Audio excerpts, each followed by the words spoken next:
Good evening, Danvers. This is Mark Zubarek with the topics of the town news for October 22nd, 2020. Today, I have co-hosts with me, Keith Lucy and Mr. Morose. I use that term. Uh, as far as we know, John Toomey is currently unavailable due to being cautious in regard to this virus. But one of the things I wanted to present, and David, if you can throw in the King Unwilling Danvers Town Seal, we have used that repeatedly because that is very important of what we're involved in and how we're dealing with it. So there's recently, if you go to the next one, which is the poster that was presented at our meetings, at our demonstrations. If you can show the King Unwilling poster, the green one, that will be great. I think this is a motto of the King Unwilling from the seal of the town of Danvers, and it is becoming a common sight. Remember, the colonists lived by this motto and fought to develop this democracy, even in Danvers. So that was being used back in 1657, I believe. 1657 is right. So moving on, I'd like to welcome everyone, but the next clip, if you can show that postcard, I received a very interesting postcard from our town meeting member. And our postcard basically, our voices will change this world. And that's exactly what's happening in the town of Danvers. Our voices as residents and taxpayers will change the world in Danvers because this is a representative town government, and we as town meeting members have a responsibility to our residents. So moving on, I'd like to do is just bring everyone up to date in regards to the current status of the petition and the finance committee presentations that were made. All of us have been at the finance committee meetings, and we have wholeheartedly supported Article 2, which is the selectmen's version of support for our first responders. And we also went to support Article 6, which is the petition that has been filed for this special town meeting. Jim, do you have any comments in regard to the finance committee? Because I do, but I think it's Well, yeah, I mean, it's all part of the process. You know, when you're going through a warrant article, it has to go through the selectmen first to verify the warrant articles, which we went to that meeting and did that. And then at the FinCom, they went through the warrant articles. There was a lot of discussion, but at the end of the day, they passed, one favorable and ours was no action. And, it's the narrative. You got to follow the narrative. I mean, if you look at what's been going on, their narrative comes out loud and clear. Our narrative gets broken apart and splintered because they pass and pick ours apart and they expand on their narrative and ours get crushed. That's all I can tell you. Keith, what have you heard in regards to the finance committee meetings? Because you attended that as well. Yeah, there were two sets of comments. Most of the comments were, of course, in favor of Article 2, like Jim said, and opposed to Article 6. And you can be opposed to Article 6 for a number of reasons, and we'll get into those later when we talk about what happened at the selectmen's meeting. But I plan to say at town meeting, if I'm given the chance, you can disagree with Article 6 because you don't like the symbol, and you can disagree with Article 6 because you don't like the location.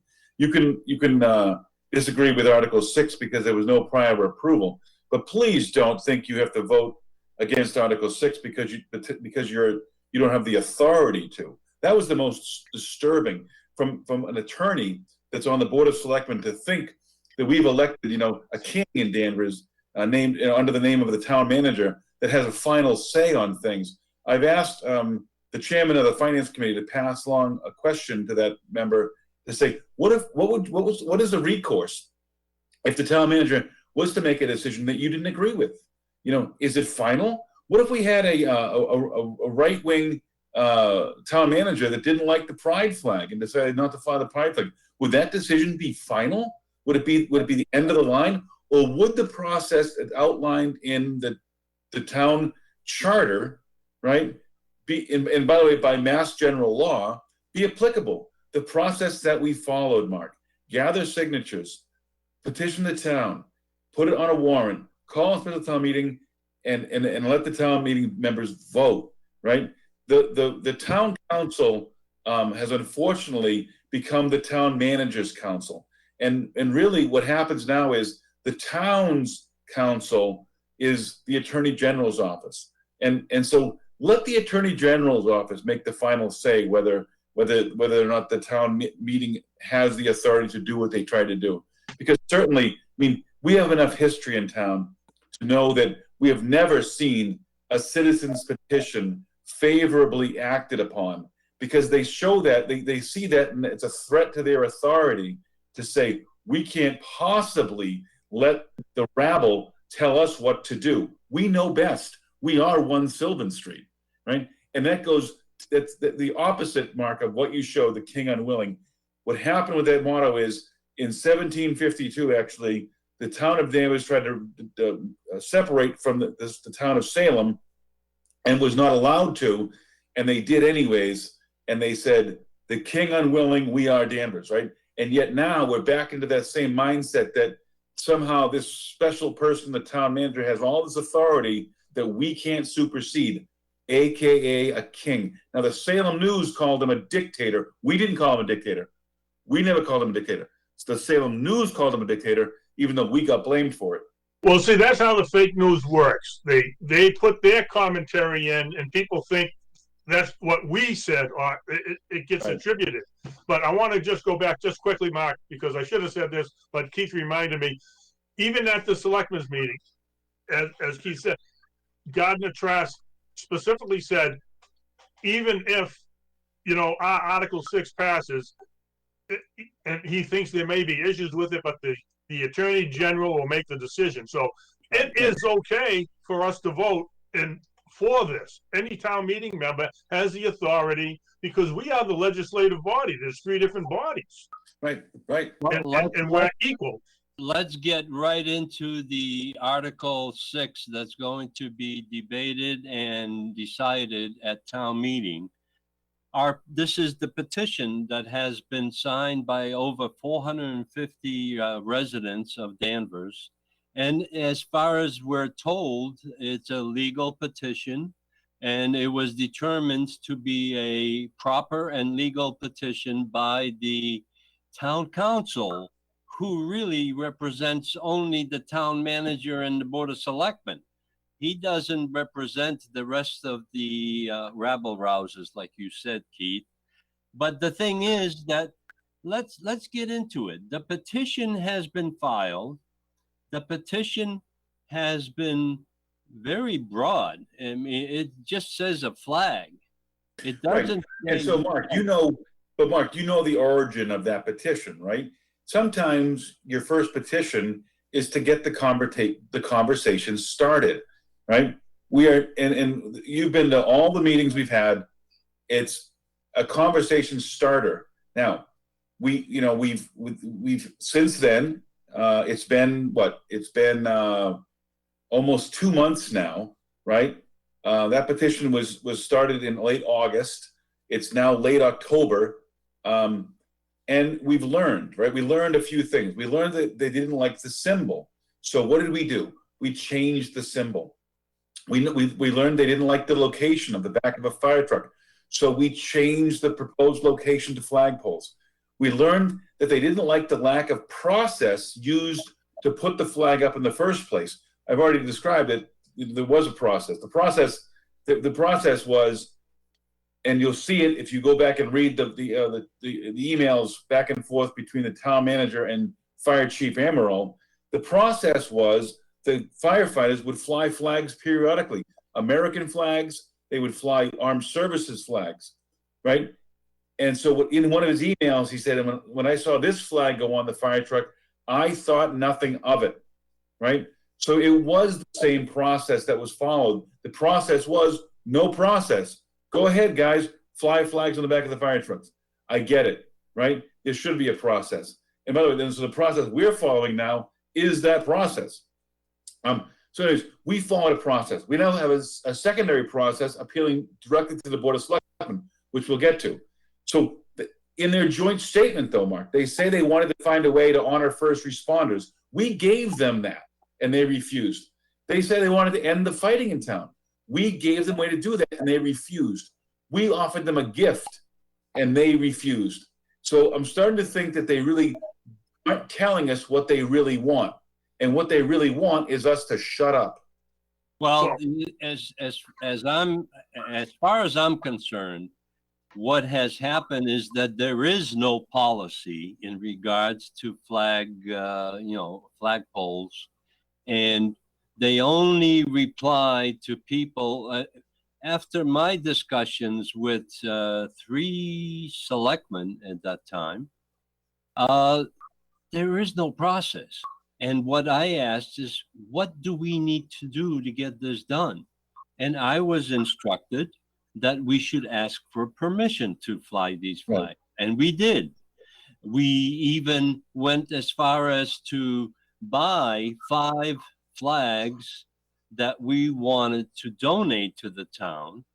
And what I thought was going to be a win-win situation, the Board of Selectmen was totally against any solution because they wanted to defeat our article that is being discussed at town meeting on Monday. So, with the exception of Maureen.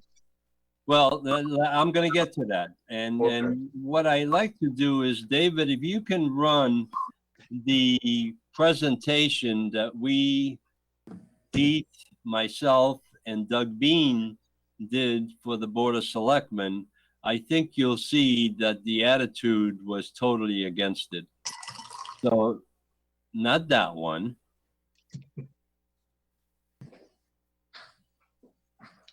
We that's have that's a free commercial right there.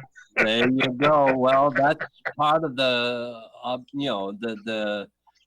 What's that one for? I don't know where that come from, and I didn't have that. Oh, okay. All right, go for it then. Let's go to the presentation, the 4506. Here we go.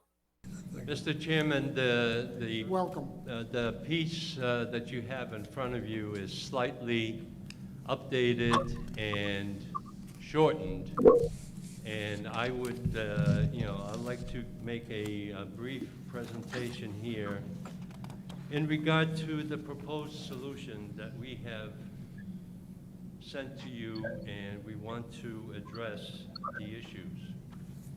Our citizens' petition to restore respect for first responders has generated meaningful communication with comment from all segments of our population. This petition aroused a significant response by the residents, many for the flag, but also some against the flag and against the process. As a result, we wanted to listen and understand differing opinions and reached out for solutions outside of our immediate circle. Our community has always been respectful and responsive to the needs of all of our residents. And on first page, you have the American design flag, which we call modern thin blue line flag, that was designed back in 2014 in response to some activities.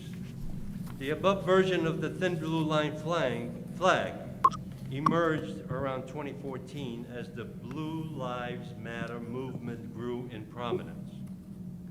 This design grew out of response to events in which police officers were killed in the line of duty.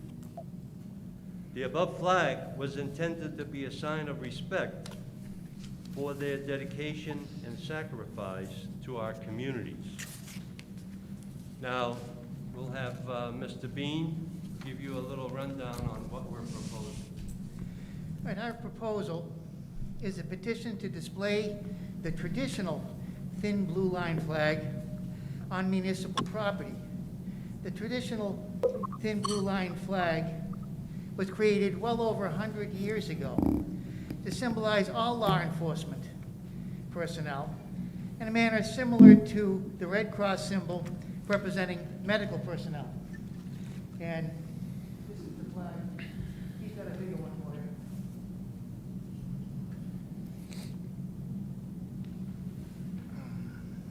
you.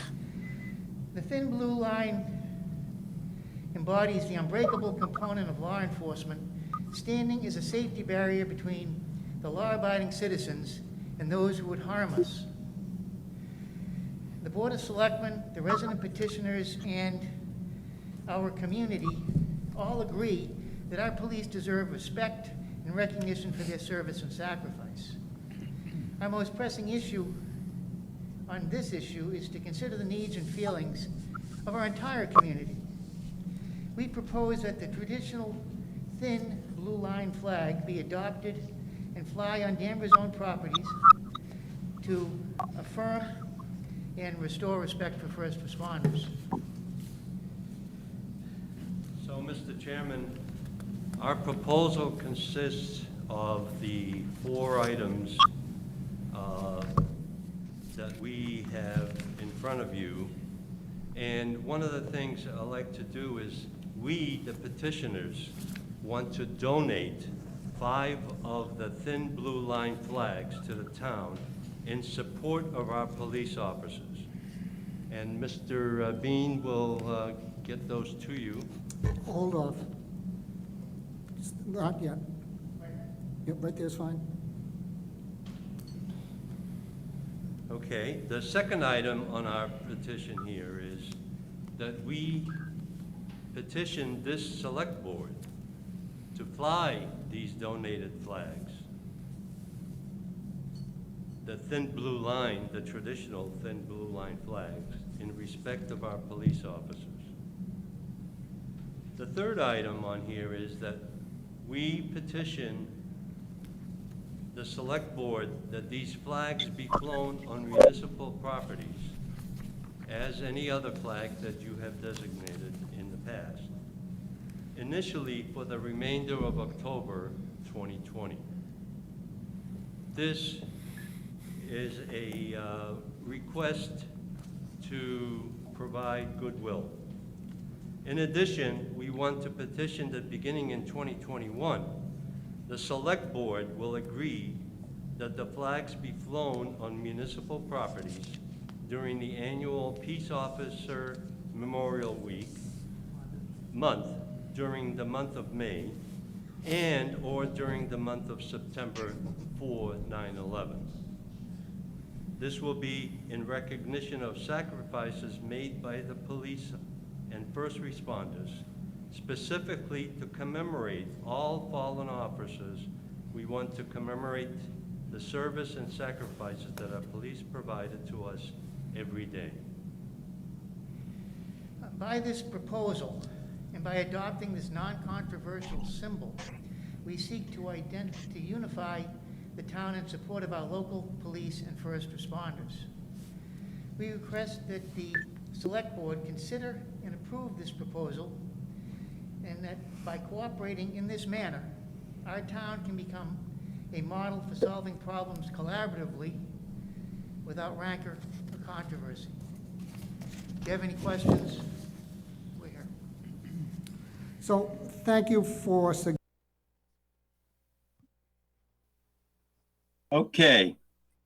So that was an offer of goodwill to address the current disagreements. And it seems like the only disagreement is the Board of Selectmen are disagreeing with the general public. And I was just, astounded at the reaction. If you've noticed on that presentation of the flag, Doug Bean gently carried that box of flags, and he was right away refused with a hand gesture by the chairman of the board. And he was told to put them on a chair that was in front of him. That was disrespect, because this was a gesture of the general public to donate those flags so they can be flown on the flagpoles in town. And it was totally rejected right at that moment. So Keith, you got anything on that? Well, if we quickly want to walk through the responses, I mean, Bennett was probably the most, I guess, I don't know what word to use, but it was disrespectful. Well, actually, I shouldn't say that. It was second most disrespectful. His reaction was clearly scripted. He wanted the evening to be scripted, and when it went off script, you saw his childish gaveling down of who I'll call, Mark, the most non-controversial member of our group, Doug Bean. Right? He is the voice of reason, and in the meetings we've had that Doug is typically the one that we go to say, what's the moderate course here, Doug, right? And he is the voice of reason, and yet he even got gavelled down. So we'll get to that in a moment. So Mr. Bennett was just woefully ill-prepared to respond to really what was something that wasn't even confrontational. It was, and then Maureen stepped in and tried to say, well, can we at least accept the gift? Right? At least gracious enough to say, can we at least accept a gift?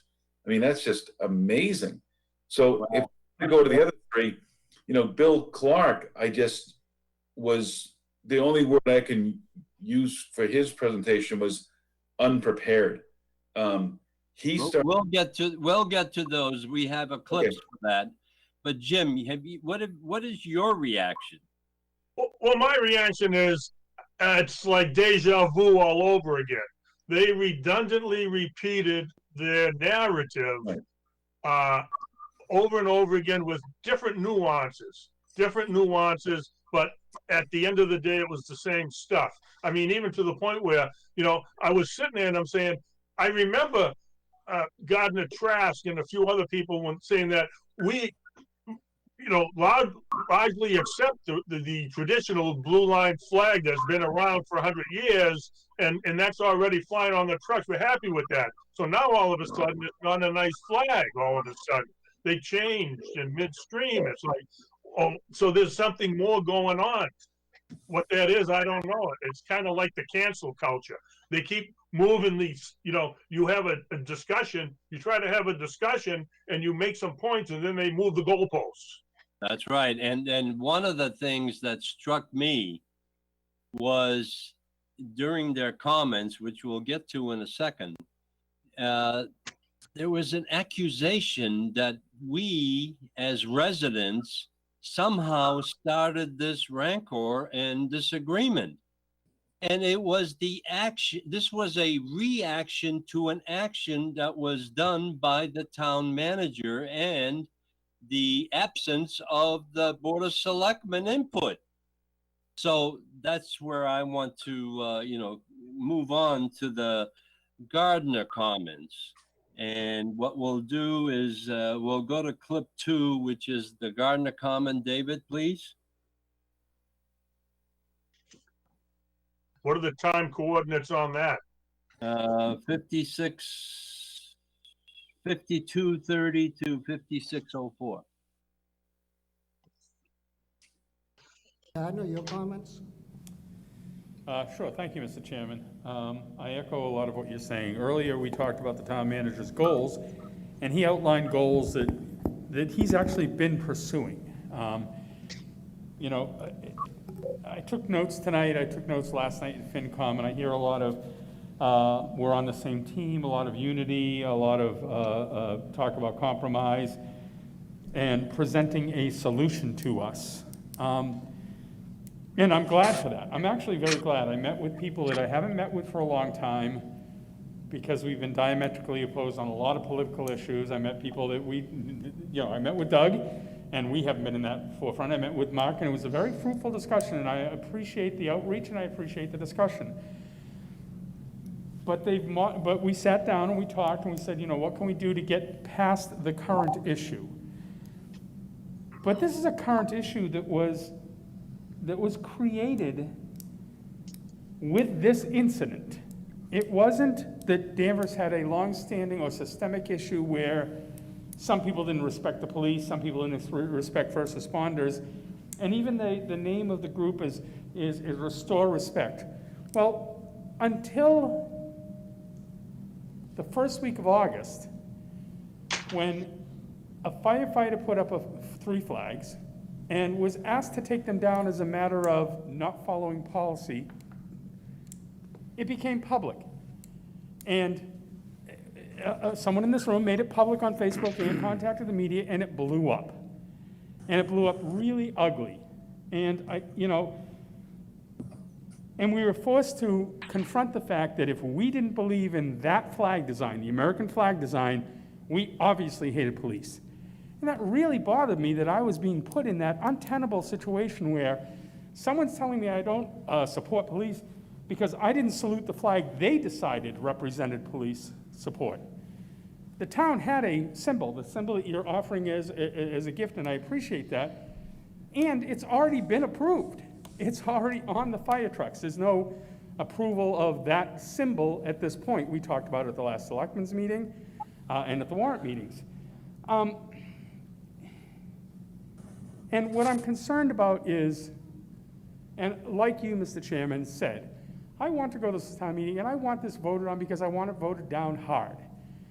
This was an action that we all know, and I'm hearing from some of the proponents are saying, yes, the town manager had the right to do what he did. Maybe we didn't like the way it was handled, but he had the right to do what he did. Yes, some of them are even saying, yes, we understand now why that symbol and design is controversial. And maybe it's not as pure and absolute a symbol as we believe. And it's demonstrated in the offer tonight, which I truly appreciate.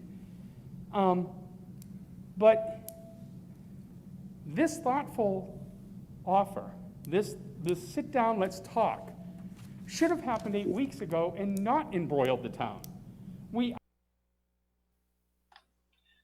All right, that's enough of that, David. I think the point that I got out of this presentation is that we have reached out and now we're being blamed for starting this thing. And as I said earlier, this issue was brought on by inaction of the Board of Selectmen and the action of the town manager. Right. The town manager did everything that he was supposed to do, and we all agree with that.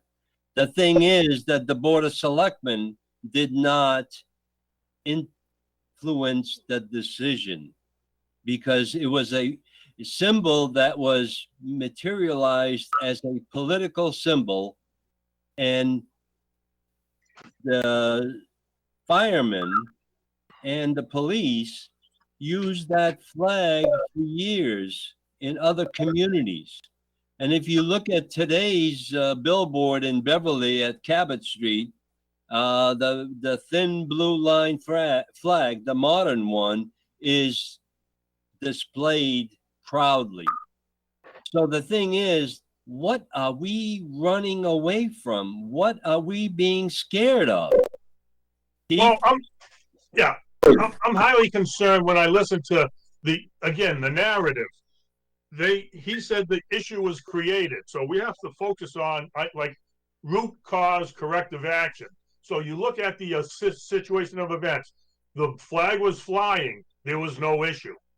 And then the flag, the order was asked to take it down. They made a decision to remove it, and then people reacted to the decision. So it was the decision that caused the issue. Right. Okay. Granted, we all understand that the town manager is right by the Town Managers Act to do that, but he also said in the meeting that Gardner just spoke about that they talked about his review, and he said before this incident even happened, he had his idea team talking about diversity and inclusion and how to handle these situations. And he said specifically, he read ebooks, he went to podcasts, and he read many articles. So he knew about this stuff. So when he's saying that he knew it was a political issue, then he should have said, we need to have the inclusion in all the meetings before we make a decision. He should have, that's when if he had known this stuff, because I've taken diversity and inclusion training, and you don't make a decision in a vacuum, you have to stop. You have to get all the information. He should have talked to the selectmen. The selectmen should have said, let's bring this up at the selectmen's board as an agenda before you make a decision. That's what should have happened. And now that he said he took all this training, see, the thing is, the selectmen have now gathered the wagons around to protect it, I think, and from my humble view. Which is fine, but what they did not do is they did not support a resolution to this thing before it erupted. Right. And now they're trying to tell us that we caused the eruption. The action was the town manager's action, and the reaction is from the general public. Keith? Well, once again, what they've done is they've told us simply what they don't want. And now it appears as though they're going down this path of a committee to tell them to tell us what they do want, right? You know, it's a much simpler process to just tell us what you want. And I went through the list earlier. I got to, you know, I was prepared that night if they wanted to talk about creation of a flag policy. I came that night prepared with the one from Salem, which just simply says over there the city council will determine what flags fly, right, and what flags don't fly, right. That would have been fine with me. And you know, if that process had come to the board, like Jim mentioned, after the incident, if we had said, oh, wait a minute here, and after some discussion, they had said, hey, how about you fly the other flag instead of this thin blue line flag? Oh, okay, no problem. We'll move on. Right. That's all it could have been. But so when we get the blame for the reaction, it's a little bit far-fetched. Now, I will say, Mark, I found the comments of Gardner actually to be the most helpful. Right. So when I was going through the other selectmen, I mentioned Maureen trying to be gracious and accept a gift. Well, let's go through. The next one is Bill Clark and Maureen. So let's show that. David? And I think that you got what you wanted. You're going to have a town meeting that you can make your case, and what the people in town decide, we will go with. And this is a suggestion that I had from the very beginning. If you want the town meeting to decide, fine. There still will be a legal question about whether or not the town meeting or us can dictate something like this under the Town Manager Act. Someone stated they didn't like the fact we had a dictatorship in Danvers. Town manager's too much of a dictator. I suggested, well, why don't you change the Town Manager Act? It's been attempted twice in the last 65 years, and both times it's failed. Maybe it won't fail this time, but just remember, the town manager has acted within his power as conducted in the Town Manager Act. If people don't like what's been done, then you pursue legal avenues to rectify it. And I cannot vote for this even, although I wish it had come to us 6 weeks ago. Thank you. Thank you, Bill. Maureen? Thank you very much. A lot of work's been put into this. I thank everybody. It is a workable solution. I don't understand why we can't make a motion to accept the flags. And what I like, the material that they proposed that was on our agenda was to have a committee, you know, a flag policy board committee, determining, you know, where the flags could be. I mean, there are other flags in the town, certain months that are being held, you know, flown, I should say. Why can't this flag be flown with the other flags? You know, I've done some research too. You know, when a police officer does die, that particular flag that they're talking about that they want to gift us, a gift to our town to make everybody feel welcome. And that's what we want to do. We want to make everybody feel welcome, listen to everybody, have a group, collaborate, talk about the issues. But when a police officer does die, this particular flag that they're talking about, this traditional thin line flag, is placed on the police officer's badge, okay? They take it to heart, a respect for the fallen officer. It's one on the left side of the chest of the police uniform, over the heart, and it's a reminder to us the pledge of duty to protect. I liked Steve's statement, joint statement with Dan and the fire chief, the police chief, and the town manager.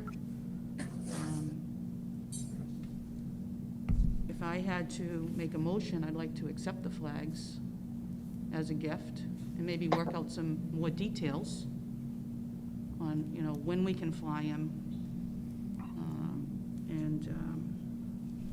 I just appreciate all the work that everybody's done. Like I said before, and I'll say it again, I wish it didn't come to this. It's on our doorstep, but it is. And we do want to show respect to everybody in the community. And I like how they said, become a model for solving problems.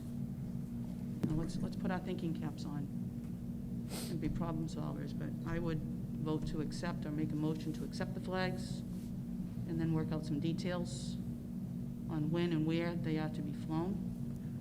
If I could, Dan. We haven't heard from all the members. Okay. All right, David, thank you. That was Bill Clark and Maureen Bernard. Okay, before you talk, Mark, I just want to point this out because it's just so critical. And to the, you know, Maureen is new, and she's trying to, you know, she wants to make a motion, but she doesn't know how because she hasn't, and so Dan just said, there's one more person to talk, and then they moved on. You know, he should have taken the time and said, you know, Maureen, all the selectmen have to speak first before we can take a motion one way or the other, no matter what. He could have explained that to her, but he didn't want a motion, so he didn't say that. If he wanted a motion, he would have explained it. Just from my point of view. Or maybe he couldn't think straightly because there was so much tension in the room. I don't know. All right, Keith? No, Jimmy, you're exactly right. I mean, Dan, right, once it went off script, right, and it wasn't choreographed the way he wanted it to be choreographed, Dan lost control. That was evident with the gaveling down of the meeting. Couple of things, though. I mean, Maureen, of course, was very gracious, tried to just simply accept the gift and say maybe later we can determine when to fly them. Appropriate. Bill Clark just further evidenced why he should resign from the Board of Selectmen immediately. The common phrase going around is, you're entitled to your own opinion, but you're not entitled to your own facts. He said that in the past 65 years, the Town Manager Act has been tried to be amended twice. They both failed. That's what he just said. Well, I don't think Bill has his math right, because the current version of the Town Manager Act is actually dated 1997. So 23 years ago, it was amended successfully. I don't know if Bill was teaching math back in the day, but wow, he needs to go. He needs to go. Dan Bennett needs to go. Dan Bennett is unfit to be a chairman. He should at least resign his chairmanship tomorrow and let someone else lead the Board of Selectmen. I don't think you're going to get to David Mills' comments, because largely they were unfit for television. But David has upset some of the most reasonable members of our group. We've been privy to some of the emails that have gone back and forth. I doubt that David will respond to any of them. He, in fact, likes to pretend he's the most inclusive and the most reasonable and the most educated, the most well-spoken member of that group. He is hardly that.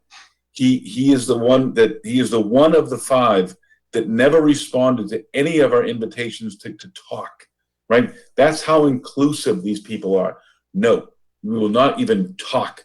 We reached out to 4 different members of the Danvers Committee, the Danvers Committee for Human Rights and Inclusion. None of them replied. None. This is not what they're about. They're about their own agenda and shutting everyone else up. All right, Pete, thank you. I do want to get back to Gardner, right?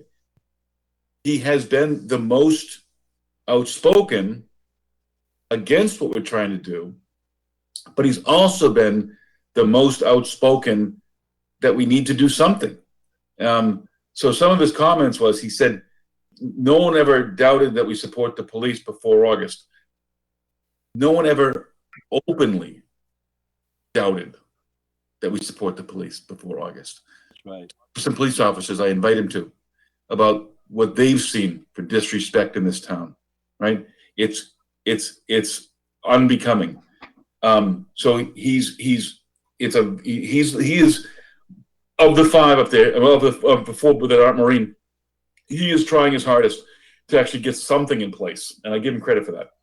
He's the most reasonable at this time. Correct. So let's move on to the clip of Keith presenting some of the answers to their questions. Before you go there, Mark, that was the most stunning thing.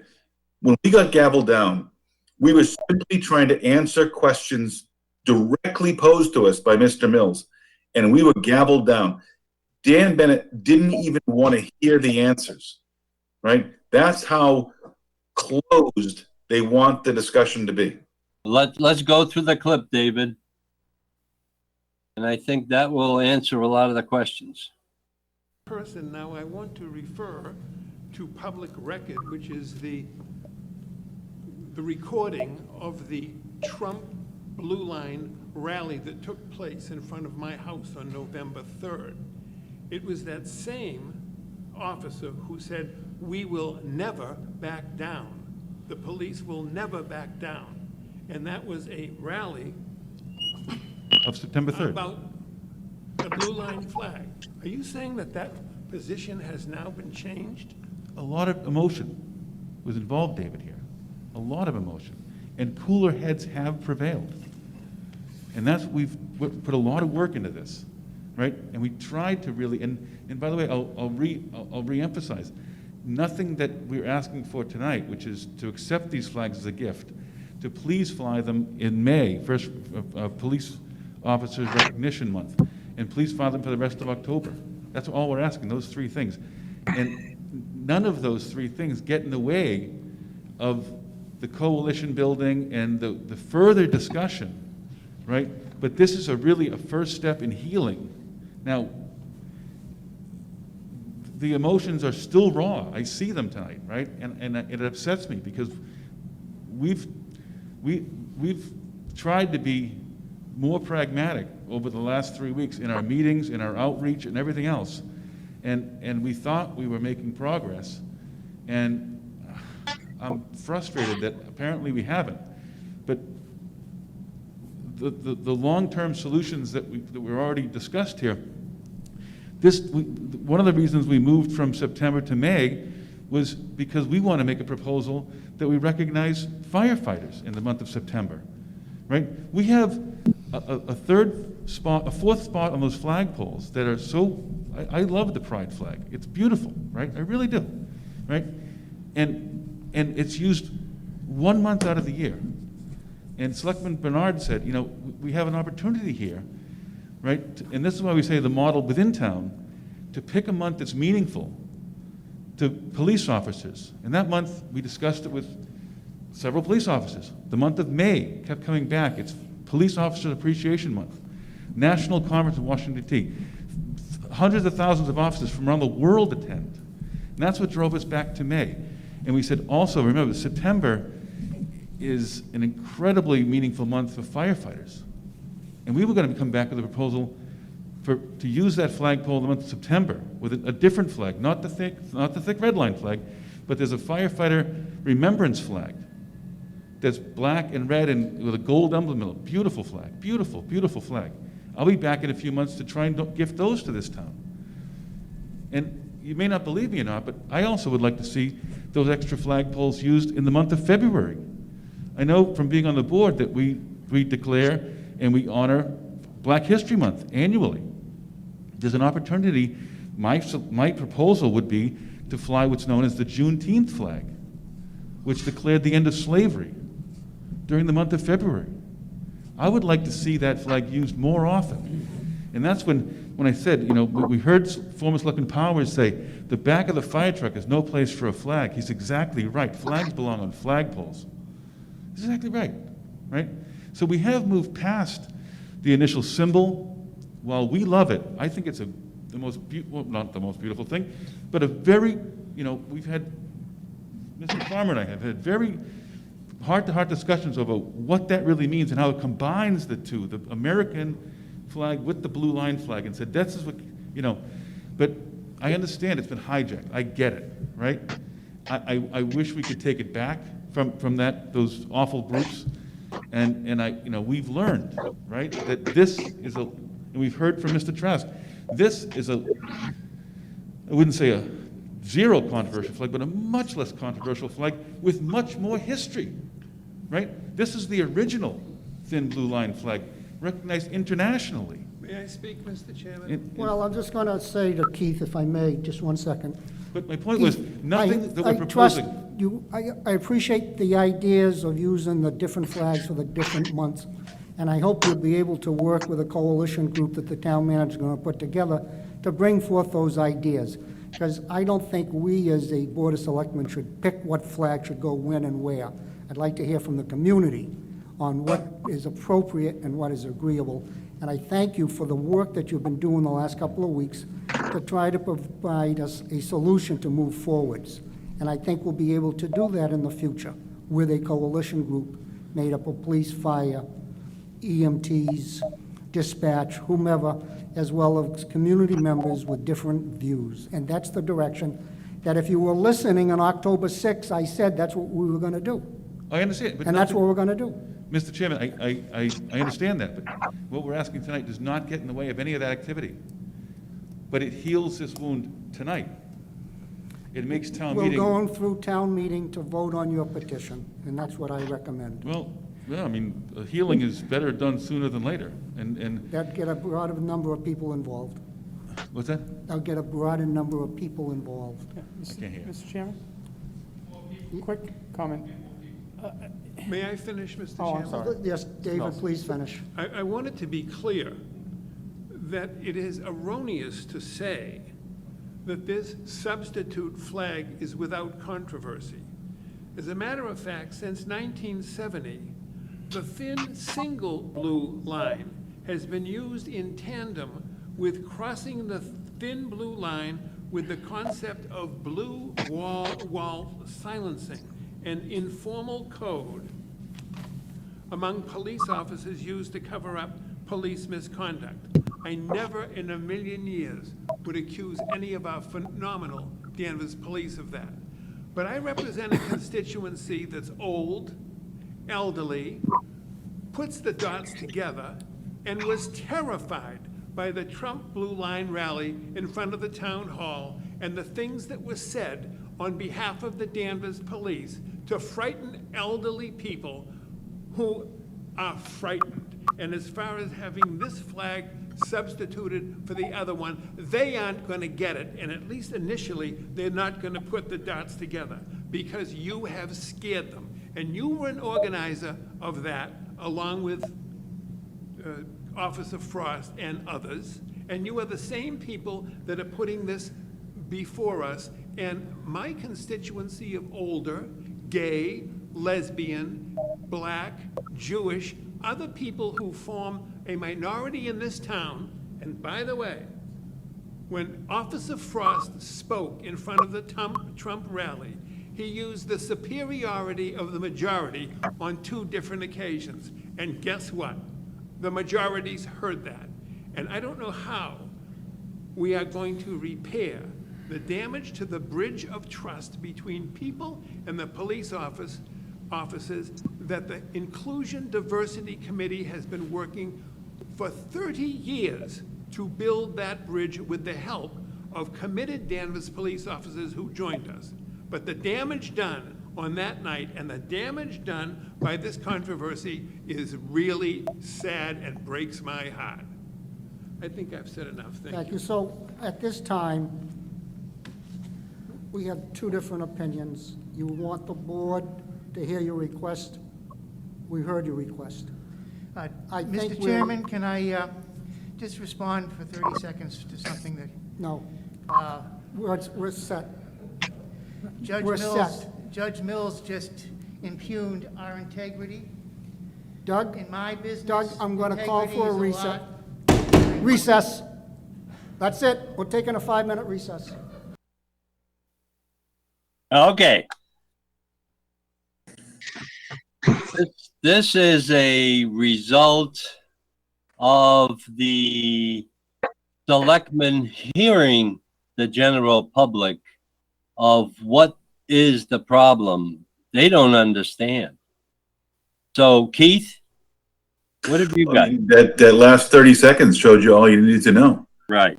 Dan Bennett thinks he's king. Chairman, which I was for a year of the Board of Selectmen, you don't get the right to just declare a recess. That belongs to the rest of the board. So, Mr. Bennett, that showed me that Mr. Bennett was prepared with a choreographed script of what was going to go on that night. No matter what we had said, we were not going to change his mind. Mr. Mills, by the way, was wrong in that rant on several occasions, which is just embarrassing. And it was those 2 had decided in their head that they weren't going to change. And unfortunately, Bill Clark came to the meeting, as typically, so underprepared, that he was not willing to listen to what Gardner and Maureen were saying, who were actually both being quite reasonable. And so we could have put this away last night.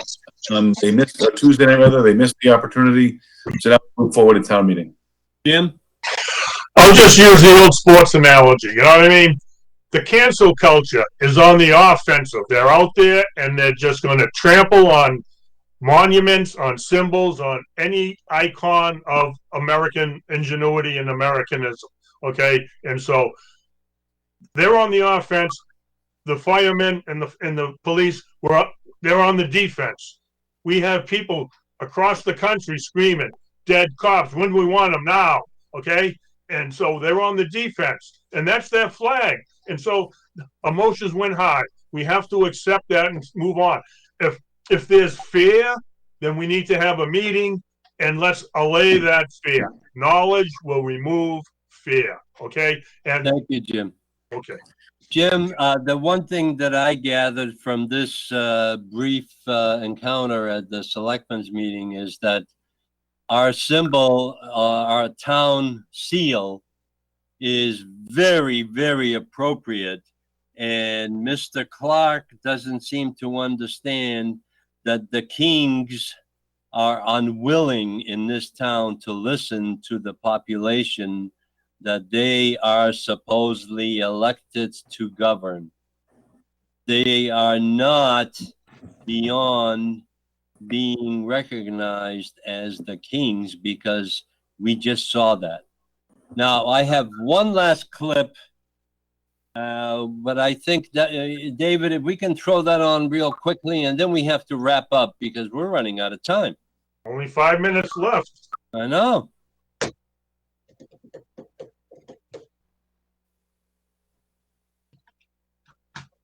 What I seem to hear today, and I'll, some of it might be not entirely accurate, but it's my impression. What I've heard is what happened last August was the wrong person with the wrong flag at the wrong place. What we tried to do here today is get the right person, and the right flag, in the right place at the right time. Now, most of you know me. I've been in town government in the past, but it's been many years. I don't get involved in political things because of my position. I get involved in this for my own purposes, to see if perhaps there was a compromise, whether we could work together. And I worked hard. I spoke to 2 of you, spoke to all of them. They educated me, I helped them. So if we don't do something, it's a missed opportunity. Now, whether it's here tonight or at the town meeting, or there's some commitment to look to it in the next 6 months, that's all we ask. But we did it in the way that's proper in this writing. And I'll just close with, I was very upset with Judge Mills. He questioned the integrity of everybody here. I don't know everybody, but I've gotten to know them. I know some of these a lot of time. They may be outspoken, they may be irascible, they may be uncouth, but they're not without integrity. And in my business, integrity is important. If I don't got it, I got nothing. So let's not miss this opportunity. Thank you, Doug. So you have our word that at some point in time in the near future, we will get together through the town manager and a group and come up with a solution that makes sense for all. And I thank you for your efforts tonight to come before us with a solution. I think you're right. We're moving in the right direction. Thank you all. All right, here we go. This was the conclusion without even the respect of, either accepting or rejecting our gift to the town, and no solution that would have solved the immediate issue that we are encountering. So we need to move on to the town meeting on October 26th, which is this coming Monday. And we are going to pursue the path forward, because this is something important for not just the Board of Selectmen, because they already know that they're kings and dictators, but we need to resolve this issue for the residents of this town who have expressed concern regarding this matter. So I'm going to conclude this, and I'm not being a dictator, but I need to move on to the last item, and we only have 1 minute. We have elections coming up on November 3rd, and our most important elections are federal, but we also have elections in town. And we have Bob May, Bill Bates, Sally Kearns, Jason Guida, and Chris Cohane running for state representative. So go out and vote. And Keith and Jim, thank you very much for participating. I loved some of the comments, because this is important for the town of Danvers to be unified. Thank you and good night. Good night. Thank you, Mark. Thank you, Mark. Good night, Danvers. See you Monday night at the town meeting. Get there early. We'll talk.